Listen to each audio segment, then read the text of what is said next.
छिन्न तुझ्या देहाची ही चाळण उरली आता हाती.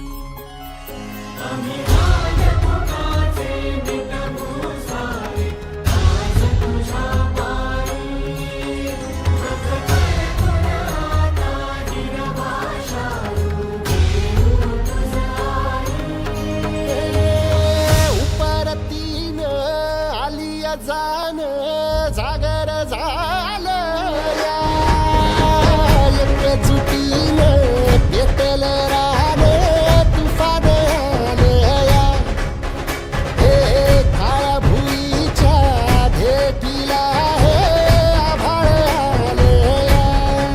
भेगाळ माय मातीच्या ह्या डोळ्यात जागली आस. घेऊन हात हातामंदी घेतला लेकरांनी ध्यास. लई दिसानी भारल्या वाणी शिवार झालं